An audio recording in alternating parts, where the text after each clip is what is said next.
Hii ni Mbiu ya Vipimo. Habari, ninaitwa Veronica Simba, ni meneja mawasiliano na uhusiano kwa umma kutoka Wakala wa Vipimo.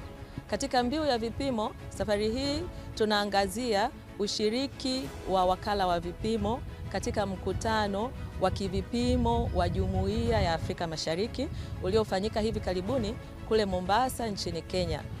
Katika mkutano huo, wataalamu wetu walipata nafasi ya kuwasilisha mada ambazo zililenga mambo mbalimbali kuhusiana na vipimo.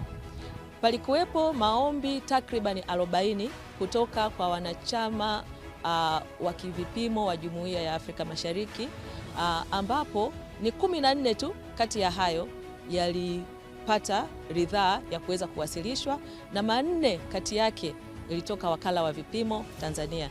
Hii ilikuwa ni fursa adhimu na iliyoonyesha imani kwa wataalamu wa kivipimo kutoka Tanzania kwa Wakala wa Vipimo. Mojawapo ya wasilisho lililowasilishwa lilikuwa linahusu namna ya kuhakiki vipimo kwa njia za kidijitali. Ili kufahamu undani wa wasilisho hilo, manufaa yake kwa Mtanzania, lakini pia kwa Jumuiya ya Afrika Mashariki, fuatana nami umsikilize mtaalamu aliyepata fursa ya kutoa wasilisho hilo akikudadavulia zaidi. Karibu.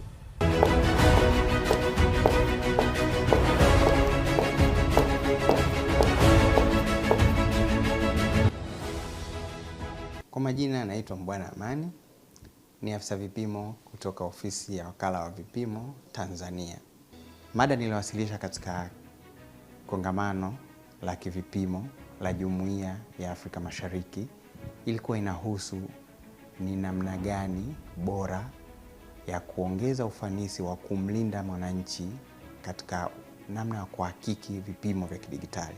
Kutokana na ukuaji wa teknolojia ambapo umesababisha kwamba vipimo vingi navyo vimebadilika kutoka katika mfumo wa mechanical kuja katika mfumo wa kidijitali.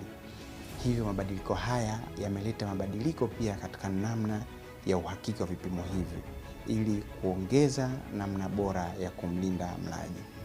Kwa hiyo kabla ya wasilisho hilo, sisi Wakala wa Vipimo Tanzania tuliona mabadiliko haya na tukaamua kufanya tafiti na kujipanga zaidi katika kuhakikisha kwamba tunamlinda mwananchi wetu wa Tanzania na mfanyabiashara kwa ujumla katika vipimo hivi vya kidijitali ili aweze kutoa au kufanya biashara yake kwa kutumia kipimo ambacho kimehakikiwa katika mfumo yote ya kidijitali au katika zama hizi za kidijitali.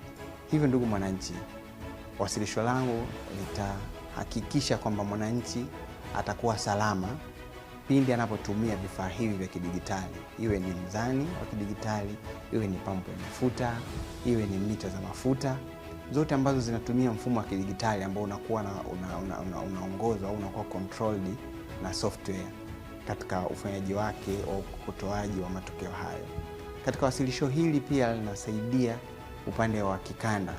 Taasisi za nchi ambazo zinasimamia kumlinda mlaji katika masuala ya vipimo, taratibu ambao tutakuwa tunaotumia kuhakiki vifaa hivyo Wakala wa Vipimo Tanzania pia ndio taratibu utakaotumika katika nchi hizo. Mwananchi na mfanyabiashara ambaye anapenda au anafanya biashara kimataifa hawezi kupata changamoto yoyote katika vifaa hivi ambavyo vimehakikiwa na Wakala wa Vipimo Tanzania. Hii ni Mbiu ya Vipimo.